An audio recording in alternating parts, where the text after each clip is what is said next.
My son-in-law shouted at me in front of my grandkids, accusing me of stealing the family heirlooms. He yelled, "Thief! Get out of our home!" My daughter stayed quiet, avoiding my eyes. But when I reached into my bag and showed the hidden camera footage, their faces went pale as ghosts. I never thought I'd reach an age where buying a hidden camera was on my to-do list. That's for young people in detective shows, not a 65-year-old widow from Chesapeake. But there I was, in an electronics store, nodding along as a salesman who looked barely older than my grandson, Liam, rattled off technical terms. "Mrs. Adlington, this model has a motion sensor. The battery lasts a week of continuous recording." He smiled, showing me a tiny device the size of a button. "You said you want to keep an eye on your cat when you're away?" he asked. The lie came surprisingly easy. Easier than admitting I suspected my own son-in-law of theft. "Yes, my Oscar is very curious," I replied, feigning a chuckle. "He gets into everything when I'm not home." The truth was, I didn't even have a cat. Just an empty house. Too quiet since George died 3 years ago, and this gnawing, terrible feeling that something was deeply wrong in my daughter Evelyn's life. Chesapeake isn't huge, but it's not tiny either. My house on Oak Street has stood for 50 years. George bought it right after we married, full of dreams. I remember us painting the walls, planting young trees, then bringing our newborn Evelyn home. Now the trees tower, the house is worn, much like me. Evelyn lives across town with a husband I can barely tolerate and 2 amazing grandchildren I see far less often than I'd like. It was a cool April morning. I paid for the camera, tucked the box into my bag, and stepped outside. The wind from the bay chilled me to the bone, making me pull my old wool coat tighter. My knee ached more than usual, a fall last winter, a constant reminder. I walked slowly, gazing at shop windows, wondering how I'd ended up in a life where I had to spy on my own family. It all started with $200 that vanished from my wallet. I vividly remember putting it there before Christmas, heading to Evelyn and Dexter's for the holidays. It was for my grandchildren's gifts, cash, so they could pick whatever they wanted. But when it was time to hand out the presents, my wallet was empty. I tore apart the guest room, my purse, even my coat pockets. Nothing. "You probably left it at home, Mom," Evelyn said, refusing to meet my eyes. "You've been forgetting things a lot lately." That wasn't true. Yes, I misplace my glasses or keys sometimes, but I've always been meticulous with money. 32 years at a bank drills that into you. "I'll give the kids their presents," Dexter interjected, pulling out his wallet with a flourish. "Don't worry about it, Martha." There was always this condescending edge in his voice, as if I were a child he needed to manage, not his wife's mother. Dexter Price, 42, a long-haul truck driver with perpetually tired eyes and a handshake that squeezed too hard, as if to prove a point. I never understood what Evelyn saw in him beyond his undeniable good looks. At the time, I bit my tongue. I wouldn't spoil Christmas for my grandchildren. Liam, 10, and little Penny, 8, watched us with wide eyes, sensing the tension. They each got a measly $20 from Dexter, thanking him uncertainly, clearly disappointed.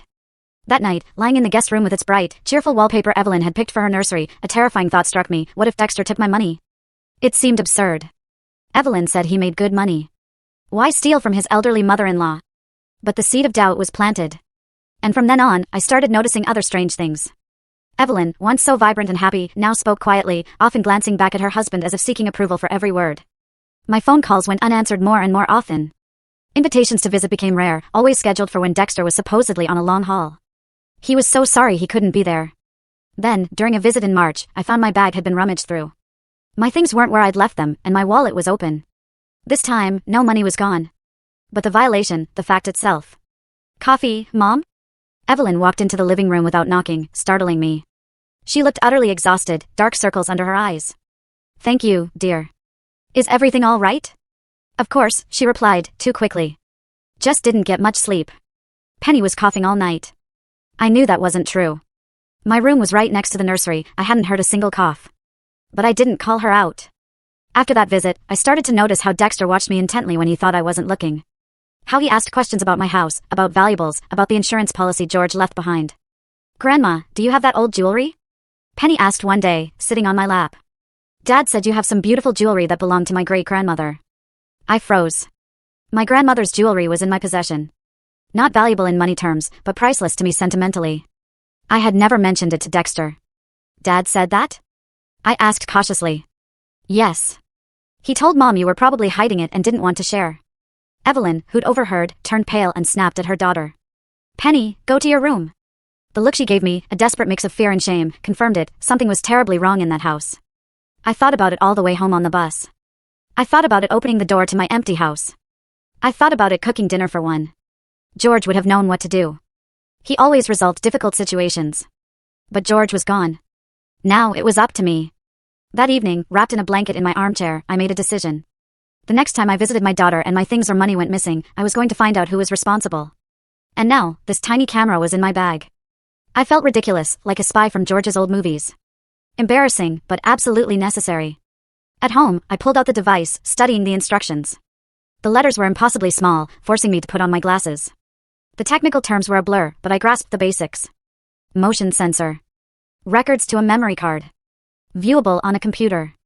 A computer. Another problem. I had an old laptop Evelyn gave me years ago, used mostly for photos of my grandkids and news headlines. Could I even view the recordings? You'll figure it out, Martha, I said aloud, surprised at how often I talked to myself since George's death. You're not that old. For the next 2 days, I practiced. I set it up in my bedroom, checked viewing angles, downloaded and viewed recordings. Several times, I almost threw the whole thing in the trash out of sheer frustration. But stubbornness has always been my strong suit. By Friday, I felt like an expert, or at least a confident user. Just in time. Evelyn called with an invitation for Sunday lunch. Dexter will be home, she said quietly. He wants to talk to you about something important. Her voice sounded off, but when I asked if everything was okay, she quickly changed the subject. Sunday morning, I packed a small bag. Evelyn insisted I stay the night. A change of clothes, toiletries, medication, and, of course, my camera, carefully hidden in my makeup bag. My daughter's house was in a new neighborhood, a typical suburban cottage with a neat lawn and kids' bikes on the driveway. Faceless, to my taste. Nothing like our old Oak Street home, where every crack in the wall held a story. Evelyn opened the door before I could ring the bell. She looked nervous but tried to smile. Mom, I'm so glad you're here. Her hug was tight, almost desperate.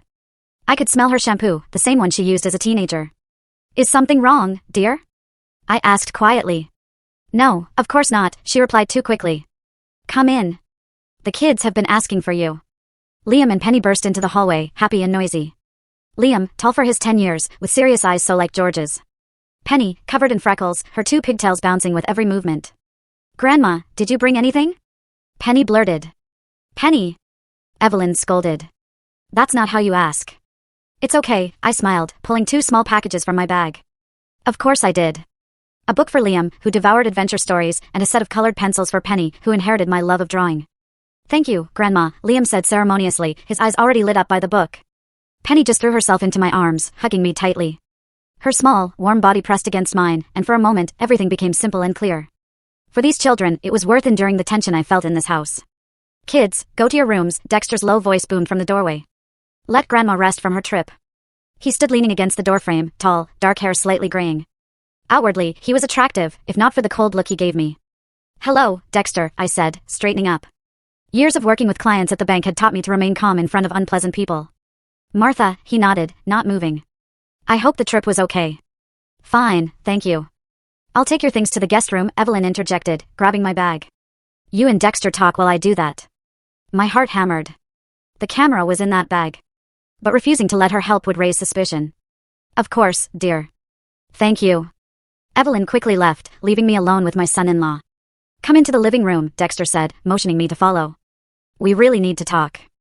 I followed, wondering what it would be about. Money? The house? George's insurance? But the conversation turned out to be about something else entirely. When I finally made it to the guest room late that night, I was relieved to find the camera still safely tucked away. Carefully, trying not to make a sound, I set it up between the books on the shelf. The perfect angle to see the whole room, especially the spot where I usually left my bag. Tomorrow, I would know the truth. The morning began with the smell of pancakes and children's laughter. I lay in the guest room, listening to the sounds of the house waking up. Today was Liam's 11th birthday. 11 years ago, I held him for the first time in the maternity ward, small, red, screaming. George had tears in his eyes, though he denied it later. Something just got in my eye, Martha, he'd said, wiping his cheeks. Sunlight filtered through the curtains. The weather had given the birthday boy a present. I slowly sat up, my joints aching. At 65, every morning, your body reminds you of the years you've lived. I reached for my glasses and glanced involuntarily at the bookshelf. My little camera was still there, inconspicuous among the worn volumes. Grandma, are you awake? The door flew open, and Penny rushed in, already dressed in her frilly party dress. Mom said you should come have breakfast. Good morning, sunshine. I smiled, watching her jump. Tell Mom I'll be there in 10 minutes. And Dad said we're having guests tonight. Penny continued chattering. And a big cake. Liam will make a wish. He will, I nodded. Now let Grandma get dressed. Okay. When Penny ran off, I went to the window. The view of neat houses, trimmed lawns, parked cars, looked so peaceful. It was hard to believe that behind this facade of prosperity, something was going on in my daughter's house. Something that made Evelyn look exhausted and Dexter more irritable than usual.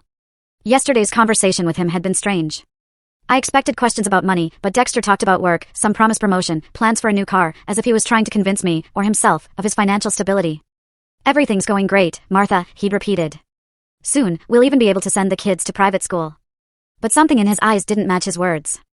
Anxiety? Fear? I couldn't quite put my finger on it.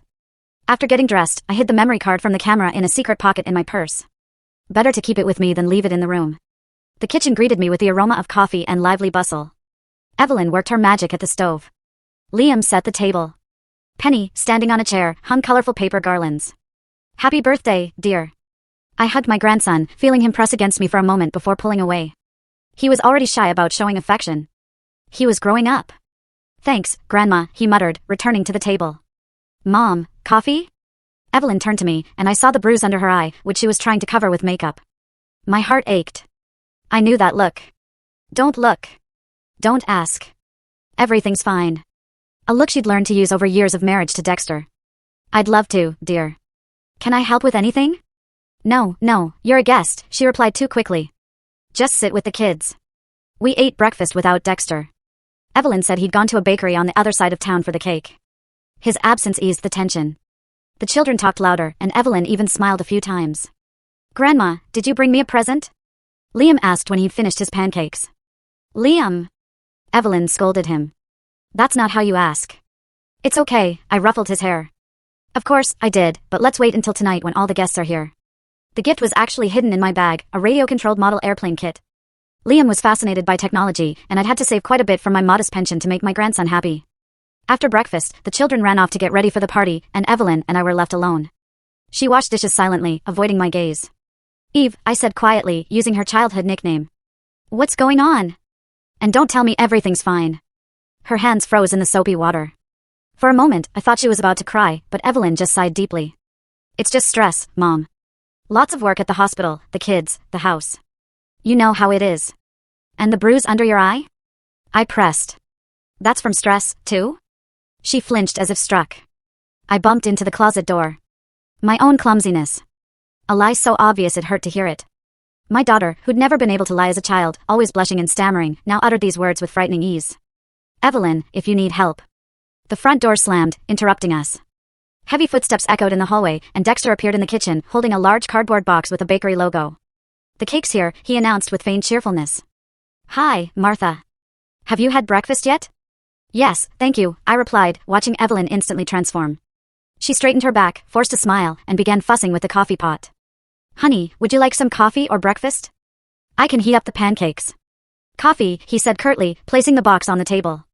Black. I need to check the barbecue before tonight. The Bensons are coming at 5.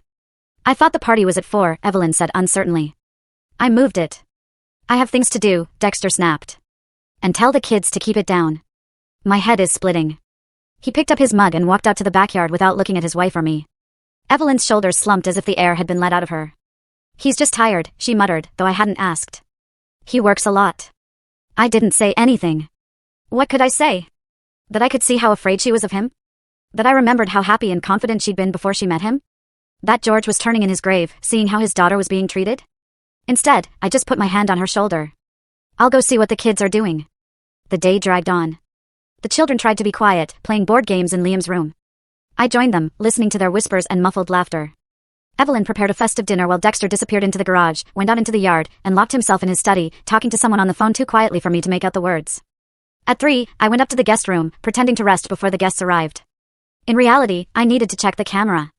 It was still in place, but the angle had changed slightly. Had someone moved the books? I quickly adjusted the device and returned to the children. By 5, the guests began to arrive. The Bensons, our neighbors, with their son, Liam's classmate. 2 of Evelyn's hospital colleagues with their husbands. Penny, an elderly teacher, Miss Coleman, a distant relative of Dexter's. 12 adults and 5 children in total. The party was held in the backyard. Dexter grilled meat, playing the hospitable host. Evelyn bustled about with snacks and drinks. The children played badminton. I sat in a wicker chair, watching the spectacle of happy family life. None of the guests seemed to notice Evelyn's forced smiles, Dexter's sharp movements, or the frightened glances the children cast at their father when he raised his voice. Nice party, isn't it? Miss Coleman, a dry old lady with piercing eyes, sat down next to me. Liam has grown so much in the last year. Yes, they're both growing up too fast, I agreed. How are you, Martha? Is it hard being alone after George? The question was direct, but not tactless. At her age, she must have been over 70, you don't waste time on social niceties. I'm getting used to it, I replied honestly. One day at a time. I understand, she nodded. My Harold passed away 15 years ago. Sometimes I still talk to him. Can you imagine? I can imagine, I smiled. George is now my chief advisor on all matters. Miss Coleman chuckled and nodded toward Dexter, who was laughing loudly at someone's joke. And what does George think of your son-in-law? I froze, surprised by her directness. Why do you ask? She shrugged. Just curious. Dexter. He's a complicated man. I've known him since he was a child. His father was the same, charming at first, then controlling. I didn't know how to respond. Miss Coleman seemed to have seen the same thing I had. But before I could gather my thoughts, Dexter himself interrupted us. What are you whispering about, ladies? He asked, approaching with a glass of beer. I hope you're not gossiping about me. What are you talking about, Dexter? Miss Coleman replied calmly. We were discussing the weather. Perfect for a barbecue. Right? He smiled, but his eyes remained cold. Martha, could you help Evelyn in the kitchen? I think she needs some help with the cake. It wasn't a request. It was an order. I slowly got up, my knee aching. Of course. In the kitchen, Evelyn was indeed busy with the cake. A huge chocolate structure with 11 candles. Mom, thanks for coming, she exhaled. I can't find the matches for the candles. Dexter usually keeps them. She fell silent, opening and closing drawers. In the top cabinet, dear, Dexter's voice came from the doorway. With my cigarettes, which you threw away last week. Evelyn flinched. I thought you quit smoking. And I thought we didn't throw away each other's things, he retorted, walking into the kitchen. But I'm not angry, sweetheart. It's a holiday. He put his arms around her shoulders, too tightly, judging by the way she winced. I turned away, pretending to look for cake plates. By the way, Martha, Dexter said to me. I found an old box in the attic.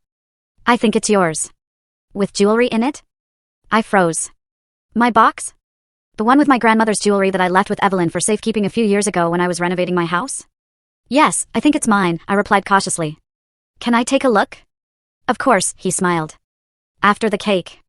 It's in my study. Something in his tone made me wary. It was as if he was testing my reaction, waiting for something. The evening continued. Liam blew out the candles to applause. Dexter gave a touching speech about what a wonderful son Liam was growing into, how proud he was.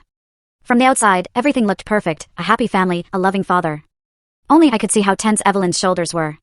How Liam's smile was forced as he received his father's approval, so rare on ordinary days. When the cake was eaten and the presents were handed out, I was so glad my airplane delighted Liam, the guests began to leave. The children went to their rooms, tired from the holiday. Evelyn started cleaning the kitchen. Come on, Martha, Dexter appeared next to me as I folded leftover napkins. I'll show you that box. I followed him into his study. A small room with a desk, a computer, bookshelves filled with sports trophies and photos of Dexter with men in business suits. On the desk was my box. A carved wooden box my father had brought back from Europe after the war. It contained inexpensive but memorable jewelry, my grandmother's silver bracelet, my mother's pearl brooch, and a pair of gold earrings George had given me on our first anniversary. I found this the other day when I was looking for some old papers, Dexter said, pushing the box toward me. I thought you might want it. I carefully took the box and immediately noticed the lock was broken. The small silver tongue that used to click shut with a distinctive sound now hung on a single screw. The lock was broken when I found it, Dexter said quickly, watching my reaction. Probably a long time ago. A lie. I remembered clearly that the lock had been intact when I'd given the box to him for safekeeping. And it wasn't just any lock. My father had specially installed a clever mechanism that could only be opened if you knew the secret. With my heart pounding, I opened the lid. The jewelry was there, but something was wrong. I went through them, the bracelet, the brooch, the earrings, the ring. Where was George's wedding ring? After he died, I kept it here on a thin gold chain. Is something wrong? Dexter asked, watching me closely. I slowly looked up. Should I tell him about the missing ring? Accuse him right now? No. Not now. Not with Evelyn and the children in the next room. No, everything's fine, I lied. I just haven't seen these things in a long time. Thanks for finding them. He nodded, but I noticed a strange look in his eyes. Disappointment? Relief? You can take it with you, he said casually. It's yours. Yes, of course, I said, clutching the box to my chest. I'll put it in my room. Leaving the study, I stopped in the hallway, trying to calm my breathing. George's ring was gone. A gold ring with our initials and wedding date engraved inside. Not the most expensive, but priceless to me. In the guest room, I carefully examined the box. The lock wasn't just broken. It had been pried open. Clear marks from a screwdriver or knife scarred the wood around it. I also noticed no dust inside. Someone had recently wiped the box down on the inside, but not on the outside. I sat down on the bed, still holding the box. Questions swirled. Why did Dexter need George's wedding ring? Why that, and not something more valuable? And why did he decide to return the box now? There was a soft knock at the door. I quickly closed the box and hid it under my pillow. Come in. It was Evelyn, a cup of tea in her hands. I thought you might want some tea before bed, she said, placing the cup on the nightstand. How was your holiday? Wonderful, I replied. Liam was happy. She nodded, but her gaze was distant. Mom, she began, then fell silent, biting her lip. What is it, dear? Nothing, she shook her head. Just, thank you for coming. It means a lot to the children. She leaned in to hug me and whispered so softly I could barely hear her. Be careful with Dexter. He's been out of sorts lately. Before I could respond, she straightened up and headed for the door. Good night, Mom. Good night, sweetie. When the door closed, I took the box from under my pillow and opened it again.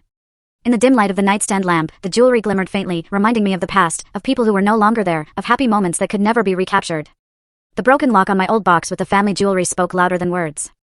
Something was very wrong in this house, and I had to find out what it was before it was too late. The morning was cloudy.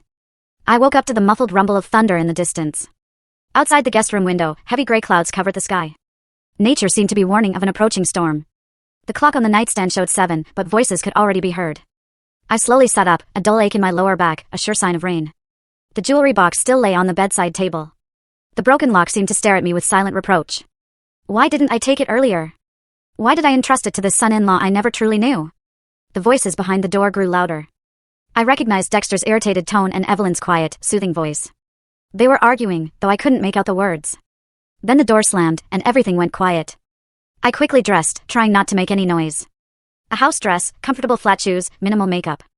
At 65, you don't try to impress anyone, especially your own family. I combed my graying hair into a simple bun and, glancing at my reflection, thought about how quickly time flies. It seemed like only yesterday I was a young woman full of hopes, and today I was a widow my own son-in-law considered a burden. Picking up the box, I went out into the hallway. The aroma of fresh coffee and something sweet wafted from the kitchen. Evelyn was probably baking pancakes for the children, as she did every Sunday. Good morning, I said as I entered the kitchen. Evelyn stood at the stove, flipping pancakes. Liam and Penny were already at the table. Dexter was nowhere to be seen. Good morning, Mom, Evelyn replied without turning. Her voice sounded tense. Coffee? I'd love some, I said, putting the box on the kitchen table and sitting next to Penny, who immediately snuggled up. Grandma, are you leaving today? She asked. Yes, sweetie. The bus leaves at 2. But that's not for a while, the girl said happily. We'll have time to play. Liam chewed his pancake silently, avoiding my gaze. Something was wrong. Usually so talkative, today he seemed withdrawn, almost frightened. What's wrong, Liam? I asked, reaching across the table to touch his hand. Didn't get enough sleep? He flinched and pulled his hand away. Everything's fine, he muttered, not looking up. Evelyn placed a cup of coffee and a plate of pancakes in front of me. I noticed her hands were shaking. Kids, she said in an unnaturally cheerful tone. When you're done, go to your rooms, okay? Your dad needs to talk to your grandmother. My stomach clenched. Talk about what? The box? The missing ring? I'm almost done, Liam said hurriedly, finishing his juice. Let's go, Penny. But I'm not finished, the girl protested. Let's go, he repeated insistently, grabbing his sister's hand. I'll let you play with my new toy. The offer worked. Penny, forgetting her half-eaten pancake, jumped off the chair and followed her brother. At the door, she turned and waved. See you soon, Grandma. When the children left, I turned to Evelyn. What's going on? She sat down opposite me, still avoiding my gaze. Dexter, she began, but fell silent as she heard heavy footsteps in the hallway. A moment later, he entered the kitchen, tall, broad-shouldered, with a stony expression. He held something wrapped in a handkerchief. Good morning, Martha, he said with a fake smile. Did you sleep well? Fine, thank you. I tried to sound calm, though my heart was beating in my throat. You wanted to talk to me? Yes. He sat at the head of the table, placing the bundle in front of him. About your jewelry box. I nodded, waiting. Evelyn froze in her chair, pale as a sheet. When was the last time you opened it? Dexter asked. Last night. When you gave it to me, and everything was there. I hesitated. Should I tell him about the missing ring, or wait and see where he was going with this? Not quite, I decided to be honest. George's wedding ring is missing. I kept it on a chain. Dexter nodded as if he'd expected that answer. You know, Martha, I've been noticing some strange things lately, he said slowly, drawing out his words. Things going missing. First small things. Money from my wallet. Then Evelyn's watch. Then her mother's earrings. Dexter, Evelyn interrupted quietly. Maybe you shouldn't. Shut up, he snapped. She cringed as if struck. I'm going to take care of this once and for all. He turned to me, and I saw cold fury in his eyes. And yesterday I decided to check your jewelry box, Martha. And do you know what I found there? He unfolded the handkerchief, and a gold ring with a small diamond flashed on the table. My mother's engagement ring, which disappeared a month ago. I stared at the ring, unable to believe my eyes. I had never seen it before. It's not mine, I said firmly.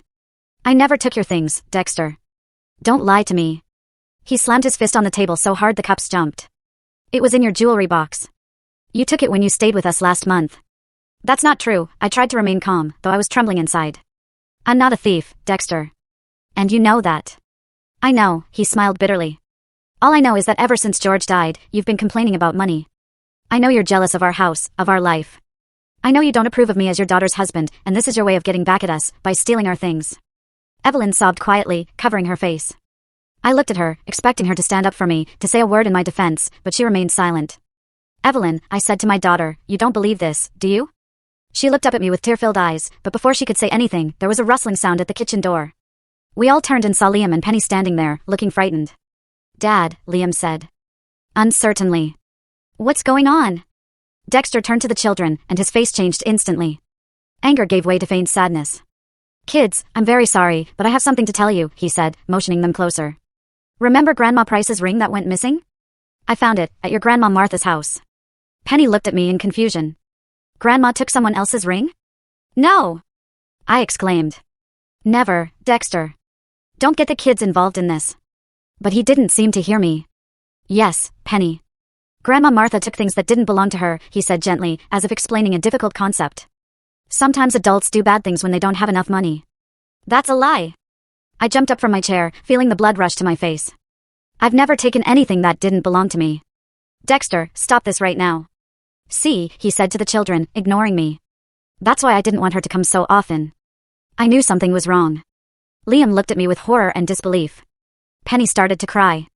But Grandma can't be a thief, she whispered through her tears. She's nice. Sometimes people aren't who they seem, sweetie, Dexter patted her head. I'm so sorry. I felt the ground slip away beneath my feet. My own son-in-law was accusing me of theft in front of my grandchildren, and my daughter stood by silently, allowing it to happen. Evelyn, I turned to her, my voice shaking. Tell them the truth. You've known me all your life. You know I would never. Mom, she finally said, her voice barely audible. Just admit it, please. It'll be easier for everyone. I froze, unable to believe my ears. My own daughter, flesh of my flesh, was betraying me. Agreeing with false accusations, depriving me of the last thing I had left, my grandchildren's respect. I will not confess to something I did not do. I said, feeling tears welling up in my throat. Never. Dexter shook his head, feigning regret. Then I'm very sorry, Martha, but I have to ask you to leave right now. I can't allow you to stay in my house, around my children. But Dad, Liam began. Grandma's bus is at 2. It doesn't matter, Dexter cut him off. She'll find somewhere to go, won't you, Martha? I looked at them all. At Dexter, triumphant. At Evelyn, broken. At the frightened children. And I felt something inside me die. Faith in family, hope for justice. I don't know, but it was a pain I hadn't felt even after George's death. I'm leaving, I said, standing up. But know this, I never took what wasn't mine. Never.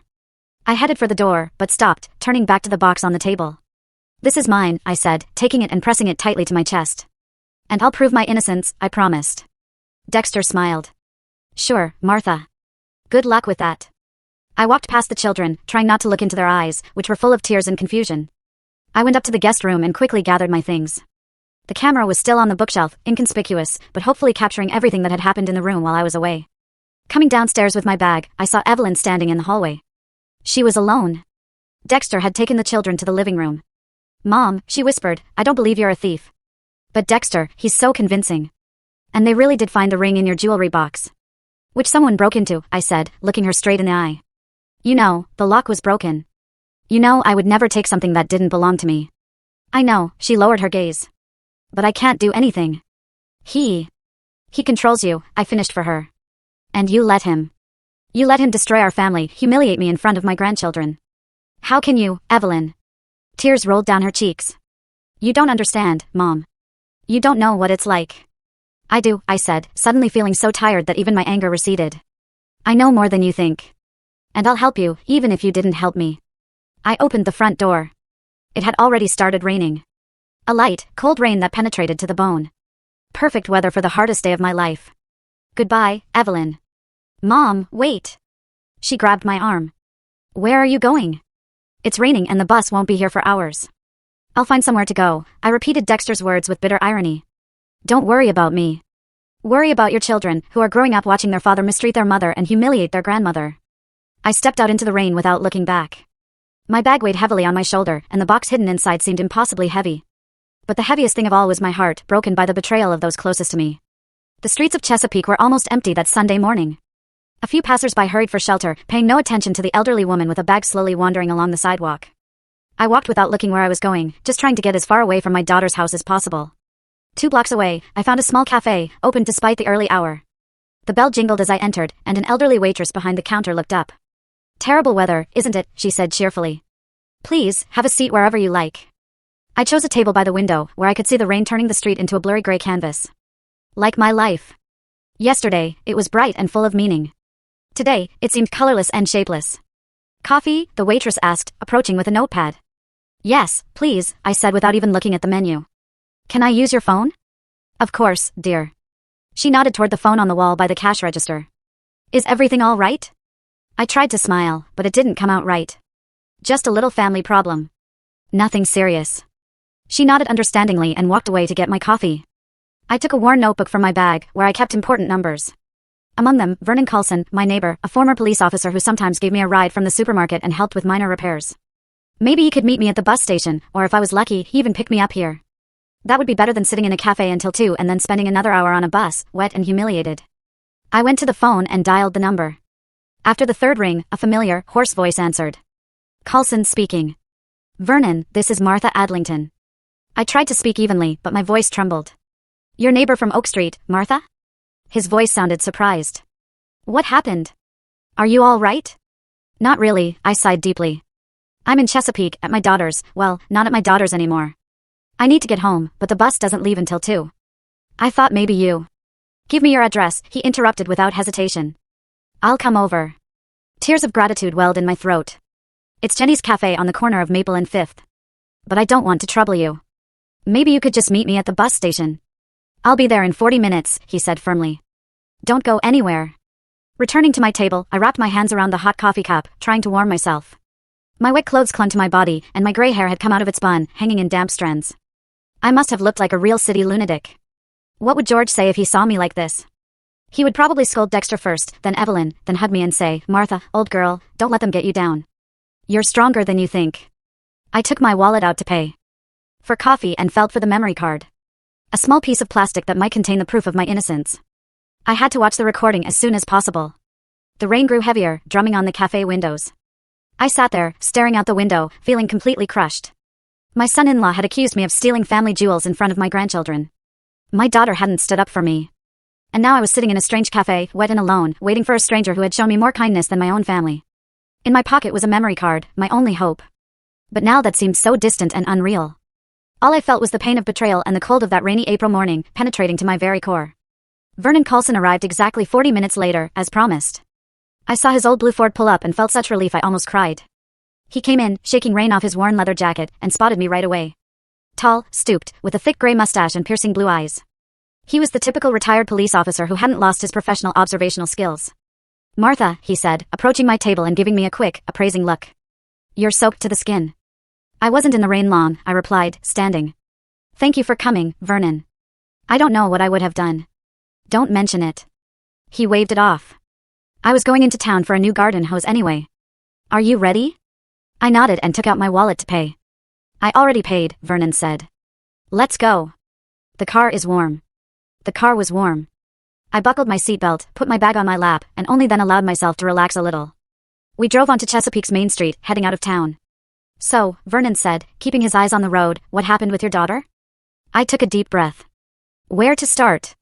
How could I explain this whole ugly situation without making Evelyn look bad? I've been accused of theft, I finally said.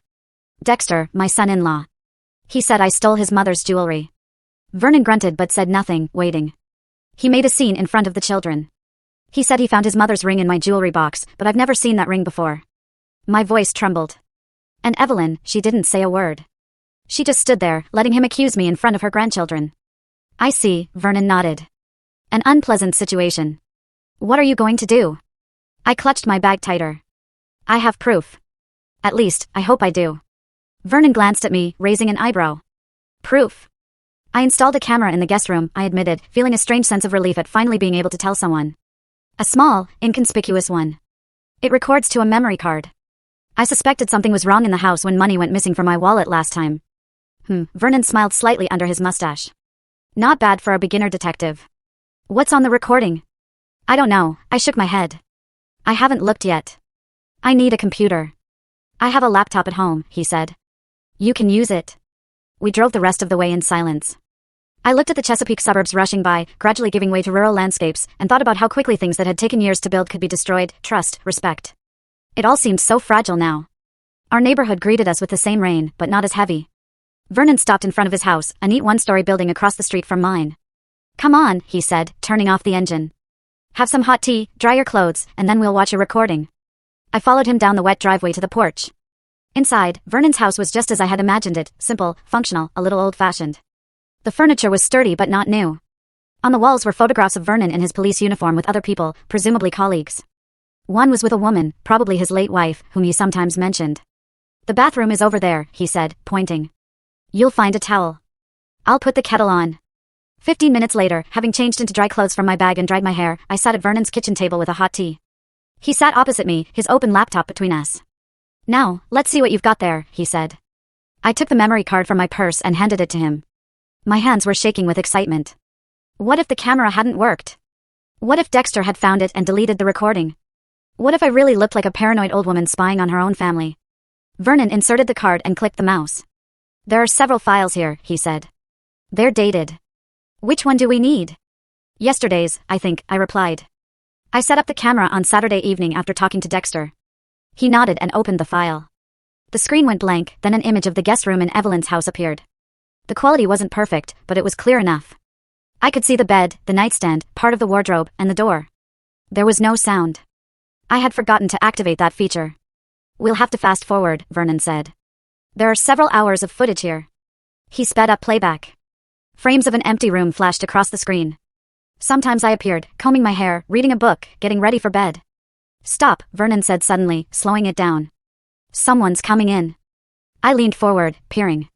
Dexter entered the room. He looked around, listened, then quickly walked over to my bag, standing by the bed. He began rummaging, looking increasingly annoyed. Then he stopped as if he'd heard something and quickly left. That was yesterday afternoon, I said, when I was with the kids. Vernon fast-forwarded. Dexter reappeared, but this time it was nighttime, judging by the darkness outside and the night light. I should have been asleep. He looked around again, then walked to the nightstand where my jewelry box was. He picked it up, examined the lock, then took something from his pocket, a screwdriver or a knife, and started picking at the lock. I felt everything inside me go cold. This was it. The proof. Dexter was breaking into my jewelry box. In the recording, he finally opened the box, quickly rummaged through the contents, then took a small object from his pocket, a ring, and placed it among my jewelry.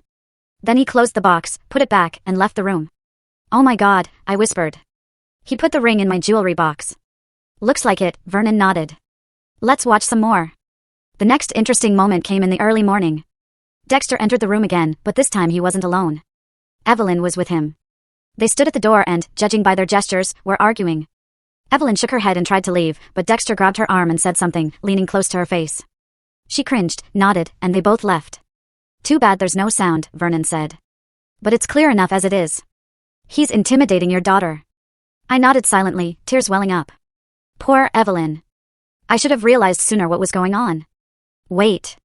Vernon paused the recording. He's back. Sure enough, a few minutes later, Dexter entered the room again, this time with a phone in his hand. He sat on the edge of my bed and started talking, frequently glancing at the door. At one point, he stood up and paced, gesturing wildly. It was clear the conversation was unpleasant. Dexter's face was contorted with anger, and he slammed his fist into his palm several times. It's a shame we don't know who he's talking to, I said. Yes, it's hard to tell without sound, Vernon agreed. But it looks like he's talking to a creditor. He pointed to the screen where Dexter was making a gesture of counting money. These gestures usually mean a discussion about debt. I remembered my son-in-law's strange behavior in recent months, his nervousness, his boasts about finances. Do you think he has money problems? Quite possibly, Vernon shrugged. And judging by his behavior, serious ones. We continued watching. Dexter finished his call, sat for a few more minutes with his head in his hands, then abruptly stood up and left. The next significant moment was in the morning. I recognized the early morning light. Evelyn entered with a cup of tea. She placed it on the nightstand, looked around, then walked to my bag. She hesitated as if struggling, then quickly opened it and put something inside. A note. Then she left just as quickly. What did she put in my bag? I strained to make out the blurry writing. I can't see. Vernon shook his head. Something small. Check your bag. I quickly opened my bag and rummaged through its contents. Nothing unusual. Clothes, toiletries, a book. Wait.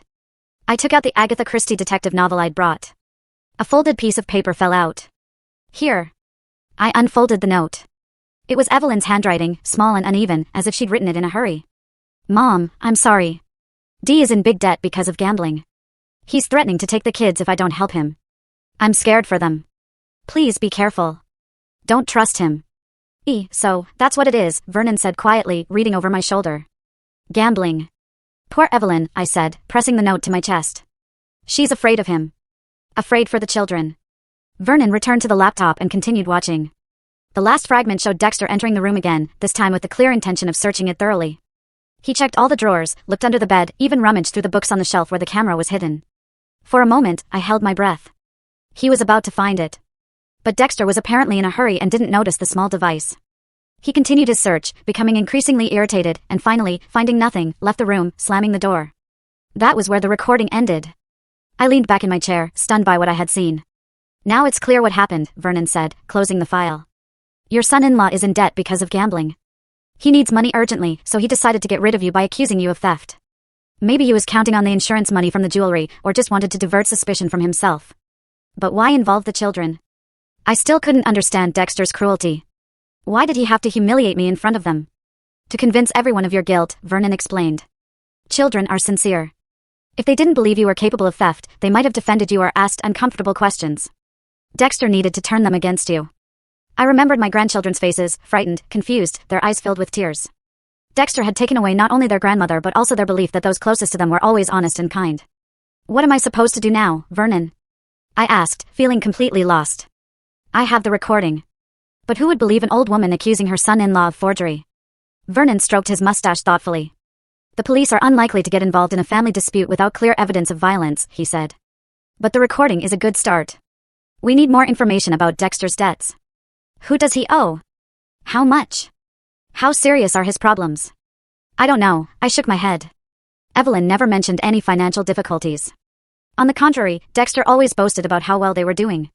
Typical of gamblers, Vernon snorted, maintaining the appearance of prosperity until the very end. And your daughter's note confirms that he's threatening her and the children. That's serious. I reread Evelyn's note. I'm afraid for them. What exactly did she mean? Physical violence, or the threat of taking away her parental rights? In any case, my daughter and grandchildren were in danger, and I was sitting here, helpless and confused. We have to go back, I said firmly. Show Evelyn the note. Convince her to leave Dexter and take the children with her. Vernon shook his head. Not so fast, Martha. If Dexter really owes dangerous people a lot of money, a direct confrontation could be dangerous. We need a plan. What plan? I was starting to lose my patience. Every hour my grandchildren spend with that man could be dangerous for them. I understand your concern, Vernon said gently. But let's think rationally. If we just barge in there with accusations, Dexter will deny everything. He'll say the recording is fake, that you made it all up out of revenge. And Evelyn, I'm afraid she might not support you publicly if she's afraid for the children. I had to admit he was right. Evelyn had already shown that her fear of her husband was stronger than her love and respect for her mother. We couldn't count on her suddenly finding the strength to stand up to him. What do you suggest? I asked, trying to calm down. Vernon stood up and paced the kitchen, clearly thinking. First, we need to make a copy of this recording, he said. Just in case. Second, find out more about Dexter's financial situation. I have a friend in the police who can discreetly find out if your son-in-law has any connections to underground gambling establishments. And in the meantime, Evelyn and the children are staying with him. I remarked bitterly. Yes, but we'll move quickly, Vernon assured me. And one more thing, you need to contact Evelyn. Let her know that you have evidence of his innocence and that you're willing to help. How? I spread my hands. Dexter probably controls all her communications. Phone, mail. There are ways, Vernon said thoughtfully. For example, through her work. She still works at Chesapeake Hospital, right? I nodded. She's a nurse in the pediatric ward 3 days a week, Monday, Wednesday, Friday. Great, Vernon smiled. So, she'll be there tomorrow. We could go and meet her during her lunch break somewhere public where Dexter can't interfere.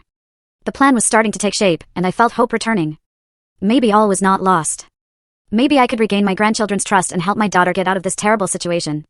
Thank you, Vernon, I said sincerely. I don't know what I would do without you. He waved his hand dismissively. It's nothing. Neighbors should help each other. Besides, he added with a slight smile, I worked in the police for 30 years. Sometimes I miss investigating. I smiled back for the first time in this long, difficult day. Then let's make a plan. What do we need to do before tomorrow? Vernon returned to the table and opened a new file on his laptop. First, copy the recording and save it somewhere safe. Second, I'll call my friend at the police department and discreetly ask about Dexter. Third, we need to prepare for the conversation with Evelyn. Decide exactly what we're going to tell her and how we're going to convince her to act. I nodded, mentally adding another item to the list, prepare for the meeting with the grandchildren. I had to find a way to explain what had happened without completely destroying their image of their family and their trust. We spent several hours working out a plan. Vernon was methodical and thorough, as befits a former police officer. He considered all possible scenarios, calculated the risks, and suggested alternative solutions. I listened, asked questions, and sometimes argued. But overall, I trusted his experience.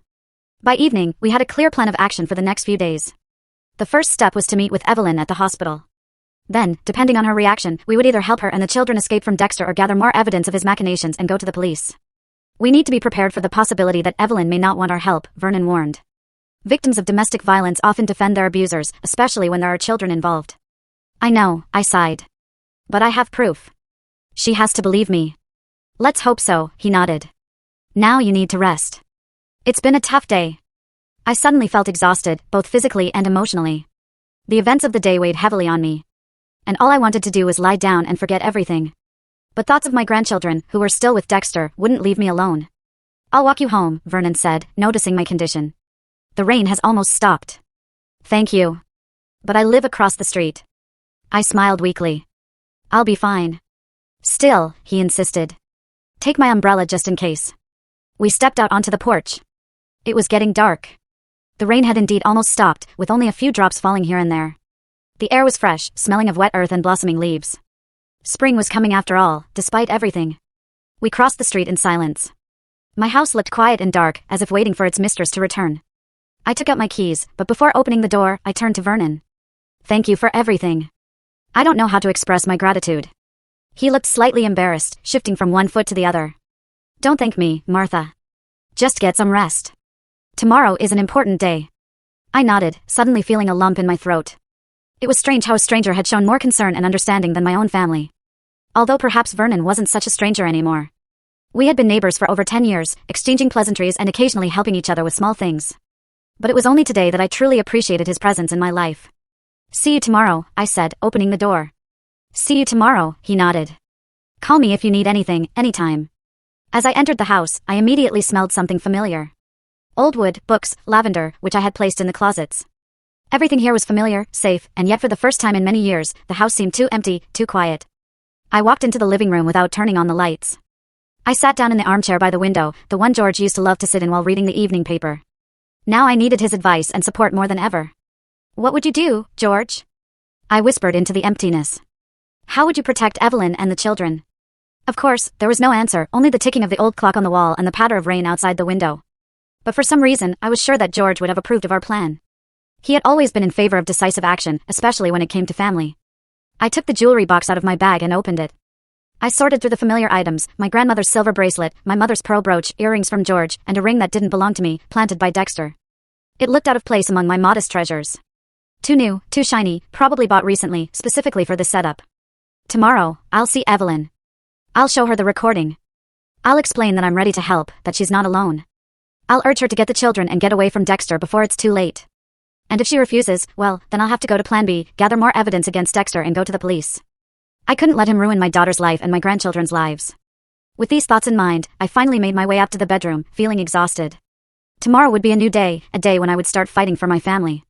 Monday morning dawned sunny, as if nature had decided to make up for yesterday's rain.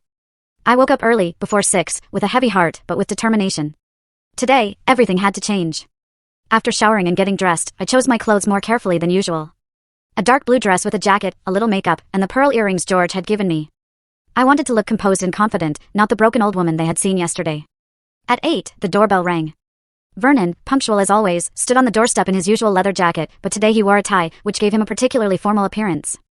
"Good morning, Martha," he nodded. "Are you ready?" "As ready as I can be," I replied, picking up my bag containing my laptop with notes and the documents we'd gathered. The drive to Chesapeake took about 40 minutes. We rode in silence, each lost in our own thoughts. I looked at the passing scenery and thought about how my life had changed in just 2 days. On Saturday, I was just an elderly widow visiting her daughter and grandchildren. Today, I was driving to rescue them from the man they called their husband and father. "Did you manage to contact your friend in the police?" I asked, breaking the silence. Vernon nodded, keeping his eyes on the road. "Yes, I called him last night. Dexter Price is well known in certain circles. He owes money to several underground casinos and a local loan shark named Radcliffe. My friend doesn't know the exact amount, but it appears to be several tens of thousands of dollars." I gasped. The amount seemed astronomical. How could he? They have children, a mortgage. "Gambling addiction defies logic," Vernon replied grimly. "People lose everything, their homes, their families, their jobs, and still keep gambling, hoping for a big win that will fix everything." We pulled up to Chesapeake City Hospital, an imposing glass and concrete building. Vernon parked in the visitor lot. "It's 9:30, he said, checking his watch. "If I understand correctly, the nurse's lunch break starts at noon." "Yes," I nodded. "Evelyn usually eats in the cafeteria on the first floor. She only has 30 minutes, so we need to be concise." "Okay," Vernon thought for a moment. "Then here's the plan. First, you go alone. Find Evelyn and ask her if she can spare some time during her lunch break. If she agrees, great. If not, or if she seems scared, I'll come over and introduce myself. An official appearance sometimes helps." I agreed. Vernon did look impressive with his gray mustache and piercing gaze, especially today with his tie and police veteran badge. The wait was agonizing. We sat in the hospital lobby, reviewing notes and discussing our strategy. Finally, the clock struck 11:45, and I headed for the elevators to go up to the pediatric ward. The hospital corridors were filled with the usual hustle and bustle. Doctors, nurses, patients, visitors. I walked, trying to look confident, although inside I was a bundle of nerves. What if Evelyn refused to talk to me? What if Dexter had already turned her against me completely? The pediatric ward greeted me with bright drawings on the walls and children's laughter from the playroom. I approached the nurse's station where a young nurse was writing in a log book. "Excuse me, I'm looking for Evelyn Price," I said. "Is she on duty today?" The nurse looked up and smiled. "Yes, she's in the treatment room. She should be free soon." "Are you her mother?" She looked me over, surprisingly. "You look like her." "Yes," I said, feeling a strange pride at her words. Despite everything, Evelyn was still my daughter, my flesh and blood. "I'll wait for her here if I may." "Of course," the nurse nodded. "Have a seat. Or should I call her if it's urgent?" No, I'll wait," I replied hastily. The last thing I needed was to draw attention to our meeting. I sat on one of the plastic chairs in the hallway and prepared to wait. 10 minutes later, the door to the treatment room opened, and Evelyn emerged, holding the hand of a little boy with a bandage on his elbow. She led him to his room, saying something affectionate, then turned and froze when she saw me. Her face paled, her eyes widened in surprise. "And fear?" She quickly looked around as if checking to see if anyone was following her, then walked quickly over to me.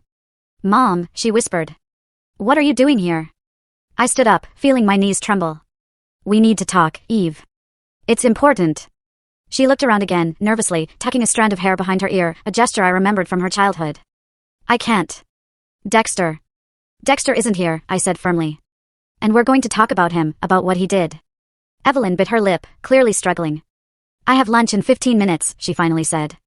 "Meet me in the cafeteria on the first floor, the table in the far corner by the window." "Okay," I nodded.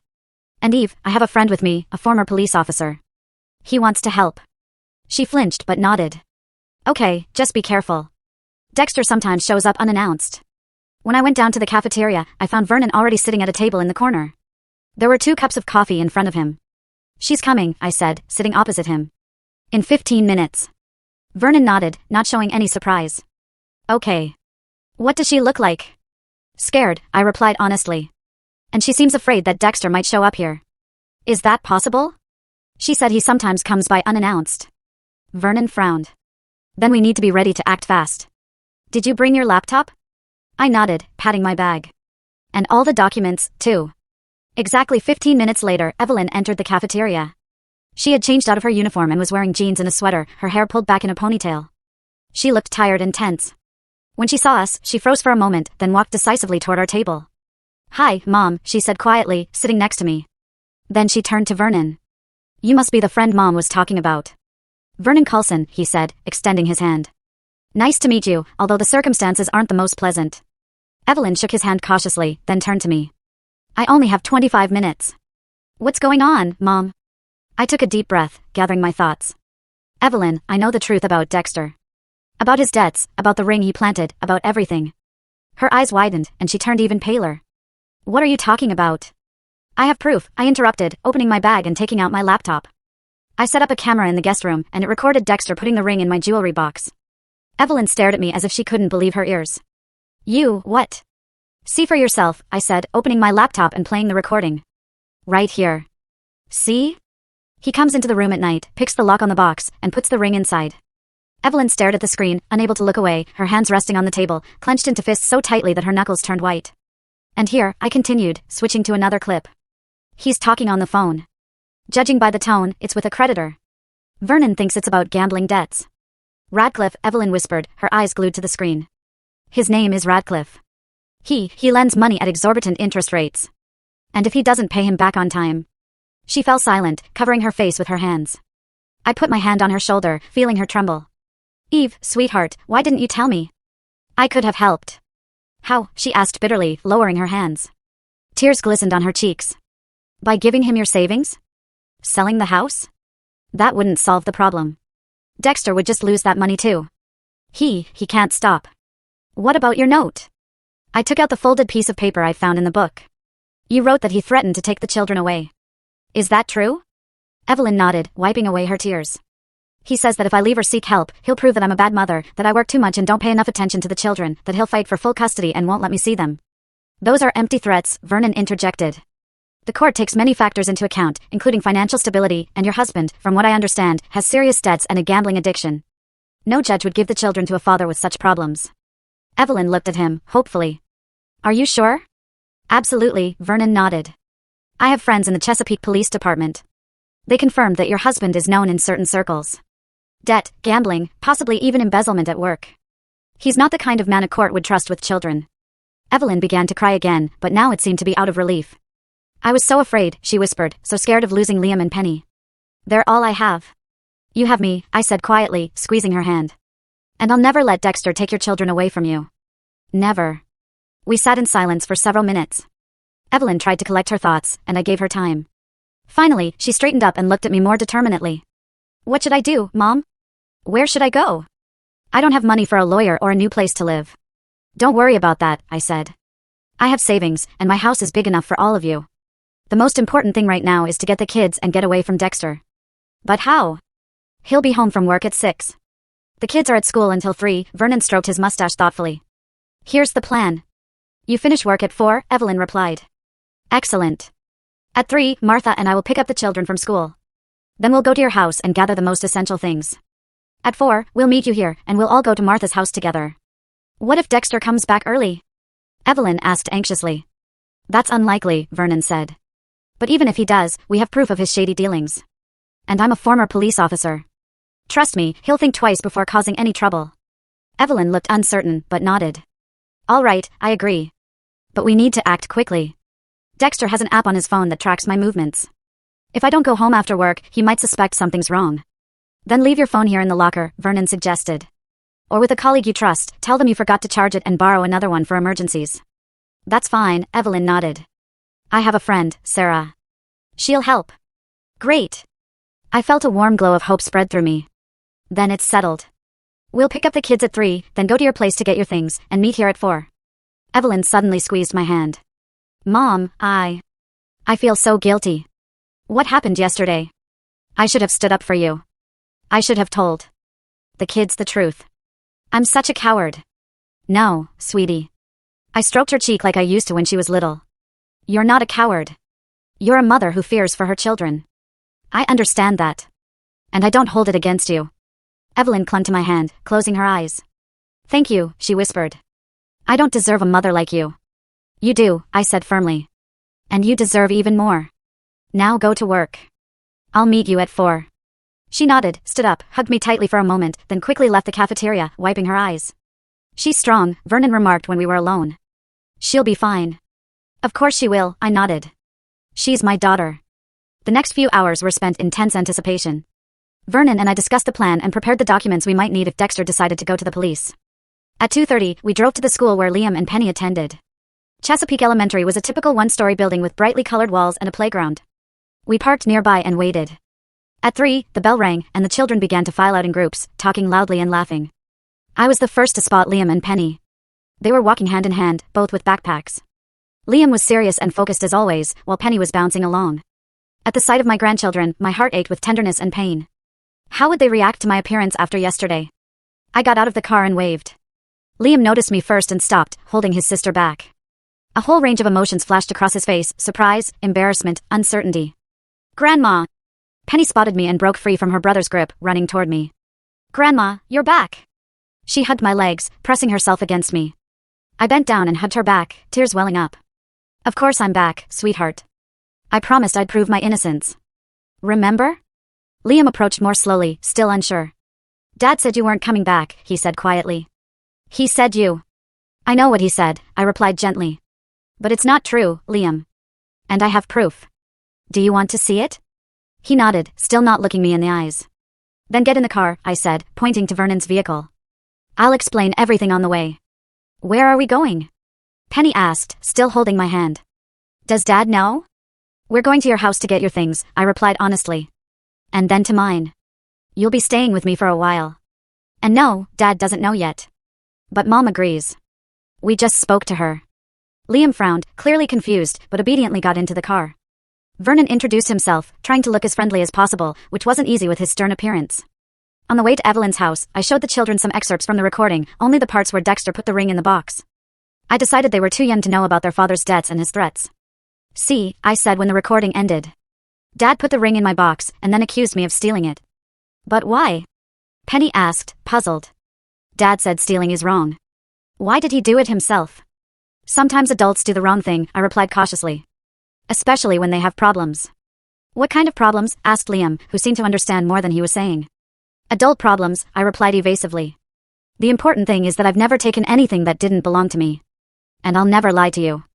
I promise. We pulled up to Evelyn's house. It looked the same as always. A neat cottage with a trimmed lawn. It was hard to believe such terrible secrets were hidden behind this facade of prosperity. Do you have a key? Vernon asked. I shook my head. No, but the kids should have one. I have one, Liam confirmed, taking a key on a lanyard from his backpack. Mom gives it to me when we come home from school before her. We entered the house. Everything looked normal, clean, tidy. No trace of the drama that had unfolded here yesterday. Okay, kids, I said firmly. We need to gather your things. Just the essentials: clothes, school supplies, favorite toys. Everything should fit in one suitcase per person. They nodded and ran to their rooms. I followed, helping them choose what to take and leave behind. Vernon went to Evelyn's bedroom to gather her things. We decided it would be quicker that way. Half an hour later, we had 3 suitcases, one for Liam, one for Penny, and one for Evelyn. I added a few more family photos, some documents I found in Evelyn's desk drawer, and a laptop that might contain important information. All done, Vernon said, loading the suitcases into the car. Now we have to get to the hospital by 4. We were just about to leave when a familiar black pickup truck pulled into the driveway. My heart sank. Dexter. He was back early. It's Dad! Penny exclaimed, looking out the window. Vernon made a split-second decision. Kids, get in the car, quick, he commanded. Martha, you too. I'll talk to him. No, I said firmly. I have to be here. This is my family. Vernon wanted to argue, but when he saw the look on my face, he just nodded. All right, but you kids get in the car. Liam and Penny, frightened and confused, obediently got in. Vernon and I stepped out onto the porch just as Dexter climbed out of the pickup. When he saw us, he froze for a moment, then his face contorted with rage. What the hell are you doing here? He barked, heading toward us. I told you yesterday, get out of my house. This is my daughter's house, I replied calmly, though I was trembling inside. And her children's, and I came to pick them up. Dexter laughed, an unpleasant, evil laugh. Take them? Where? They're my family. Mine. He took another step toward the porch, but Vernon stepped forward. Mr. Price, he said in a formal tone. I'm Vernon Coulson, a former police officer. We have evidence of your slander against Mrs. Adlington, as well as information about your debts to Radcliffe and several underground casinos. I suggest you step aside and let us leave peacefully." Dexter paled at the mention of Radcliffe's name. "Who the hell are you, and how do you know that?" "That's not important," Vernon interrupted. "What's important is that your wife and children are leaving temporarily until you sort out your problems." "Evelyn?" Dexter looked around as if expecting to see his wife. "Where is she?" "What did you tell her?" "The truth," I replied. "About how you planted the ring in my jewelry box. About how you threatened to take the children away if she left you. About your debts." "Nonsense," he spat, but his voice trembled. "You have no proof." "I do," I said, taking my laptop out of my bag and opening it. "The camera in the guest room, the recording of you breaking into my jewelry box and planting the ring, the recording of your conversation with the creditor. It's all there, Dexter." He stared at the screen, his face showing his realization of defeat. Anger gave way to fear, then despair. "You don't understand," he said in a different tone. "These people, they're not kidding. If I don't get the money back." "That's your problem, Mr. Price," Vernon said. "But blackmailing your mother-in-law and threatening your wife is not the answer. Now we're leaving, and I advise you not to try to stop us." Dexter stood with his shoulders slumped, looking at us, and then at the car where the children were sitting. For a moment, I even felt sorry for him, a broken man who had lost everything because of his own weakness. "Can I at least say goodbye to the kids?" he asked quietly. I glanced at Vernon. He nodded slightly. "No drama," I warned. "And in our presence." Dexter nodded and slowly walked toward the car. Liam rolled down the window, looking at his father wearily. "Hi, champ," Dexter said, trying to smile. "Hi, princess," he added, noticing Penny in the back seat. "Dad, we're going to Grandma's," Penny said. "Are you coming too?" Dexter shook his head, swallowing hard. "No, sweetheart. Daddy has to take care of some things. But I'll come see you soon, okay?" "You promise?" she asked hopefully. "I promise," he said, looking over at Liam, who was silent.